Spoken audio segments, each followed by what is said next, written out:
Corona का वह समय तो आपको याद ही होगा जब पूरी दुनिया कमरों में कैद हो गई थी। सरकारी गाइडलाइन था कि आप कितने से कितने समय तक बाहर रहेंगे, अन्यथा आप घर पर ही रहें। कोरोना को ज्यादा से ज्यादा फैलने से रोका जाए, इस तरह का गाइडलाइन जारी किया गया था, जिसको लेकर के तमाम अधिकारी बड़ी शिद्दत के साथ अपनी ड्यूटी भी निभा रहे थे। लेकिन सड़कों पर कुछ ऐसे लोग भी थे, ऐसे पुलिसकर्मी थे जो सिर्फ अपनी ड्यूटी के नाम पर सड़कों पर दबंगई और रौब झाड़ने का भी काम कर रहे थे, बिना ये सोचे समझे किसी को भी पीट देना कि पता नहीं सामने वाले की क्या मजबूरी रही होगी कि वो बाहर आने के लिए मजबूर हो गया। किसी को भी कहीं पर पीट दिया गया, गाड़ी पर उठा करके हाजत में लेके चला गया, डंडे से पीट दिया गया। इस तरह का बहुत सारा वीडियो सोशल मीडिया में आज भी भरा पड़ा है।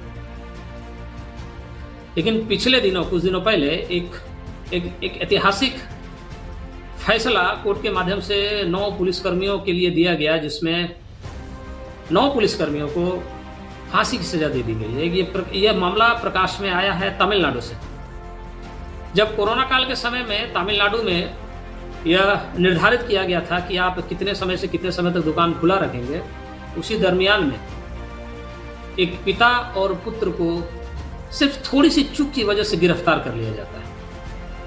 पिता का नाम था जयराज और बेटे का नाम था बेनिक्स, जिसको 19 जून 2020 को हिरासत में लिया जाता है।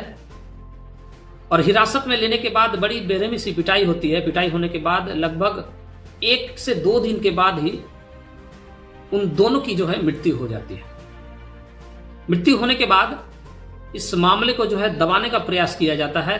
दबाने का प्रयास इस तरह से किया जाता है कि पुलिस कर्मी जो है तथाकथित बयान देती है, कथित तौर पर यह बयान देती है कि उनकी हिरासत में पिटाई से मृत्यु नहीं बल्कि किसी बीमारी की वजह से हुई है। बेहद हो हल्ला होता, बेहद पूरी जनता जो है आक्रोशित हो उठती है। सोशल मीडिया पर इस कारनामे का, कह सकते हैं इस घटना का पूरा वीडियो सोशल मीडिया पर वायरल होने लगता है। तब जाकर के जो है पोस्टमार्टम किया जाता है 2 दिन के बाद। और 2 दिन के बाद यह बात सामने आती है कि उन दोनों की मृत्यु जो है, कस्टोडियल डेथ जो है वो किसी नेचुरल डेथ नहीं है, बल्कि उनकी जबरदस्त तरीके से पिटाई गई थी। उनके शरीर पर जो है चोटों के निशान भी पाए जाते हैं। लेकिन जो यह कस्टोडियल डेथ, जो अपराध किया गया था पुलिस हिरासत में, इसके बाहर भी कुछ और अपराध होता है। अपराध कहने का मतलब ये कि मामले को जो है दबाने का प्रयास होता है। पोस्टमार्टम रिपोर्ट जो है देरी से देने का प्रयास होता है। मीडिया पर भी जो है खबरों को सही तरीके से प्रसारित करने नहीं दिया जाता है। बातों को दबाने का प्रयास होता है। खासकर जो प्रत्यक्षदर्शी थे, जो सबूत, जो गवाह थे, उनको भी गवाही देने से जो है रोकने का प्रयास होता है। यह भी कहीं ना कहीं एक तरह से अपराध ही है। आरोप लगता है कि पूरी प्रक्रिया पारदर्शी नहीं है, और इसकी मुख्य वजह है पुलिस का वहां पर मौजूदगी और दबाव। बाद में काफी हो हल्ला होने के बाद में पूरा मामला मद्रास हाईकोर्ट जाता है। मद्रास हाईकोर्ट फिर इस केस को सीबीआई को सौंपता है, और सीबीआई की जांच के बाद 9 पुलिसकर्मियों को जो है इसका दोषी पाया जाता है, और उनको जो है कथित तौर पर फांसी की सजा दे दी जाती है। साथ ही साथ मद्रास हाईकोर्ट यह भी कहता है कि जो पीड़ित परिवार है उनको लगभग 1,40,00,000 रुपये जो है जुर्माने की राशि जो है देने की बात की जाती है। आमतौर पर देखिए, कहा जाता है ना कि जब कोई हाई प्रोफाइल केस बनता है, जिसमें या तो कोई अधिकारी शामिल हो, कोई राजनेता शामिल हो, या कोई सेलिब्रिटी शामिल हो, या कोई रसूख वाला कोई बड़ा बिजनेसमैन अगर शामिल हो, तो उस मामले में जो है जांच की पारदर्शिता पर जो है ना कहीं सवाल उठना शुरू हो जाता है। क्यों उठता है? क्योंकि ऐसे मामलों में विशेषकर देखा जाता है, लोग कहते हैं कि सबूतों के साथ जो है ना छेड़छाड़ करने का प्रयास किया जाता है, सबूत को इधर से उधर करने का प्रयास किया जाता है। जो गवाह होते हैं, जो प्रत्यक्षदर्शी होते हैं, उन पर भी दबाव बनाने का प्रयास किया जाता है।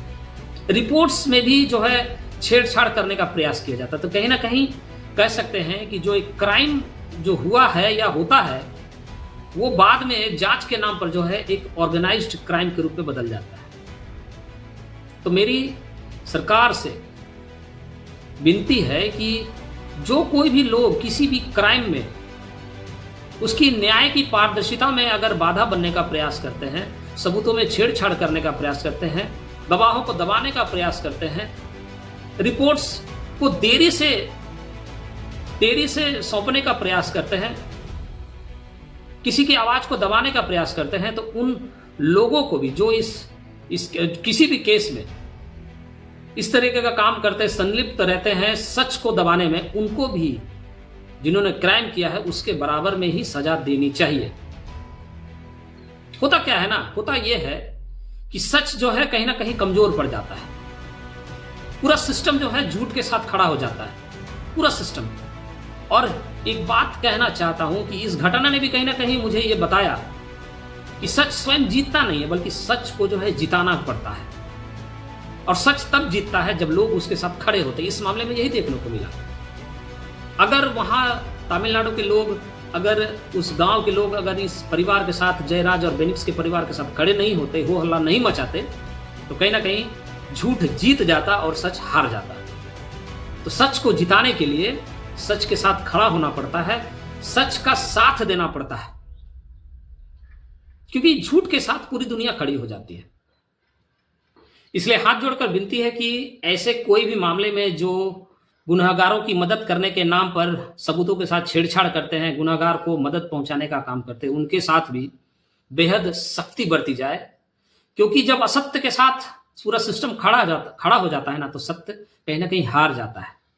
साथ ही पुलिस कर्मियों से भी निवेदन है कि आप बिल्कुल भी ऐसी बर्बरता किसी के भी साथ करने की कोशिश ना करें।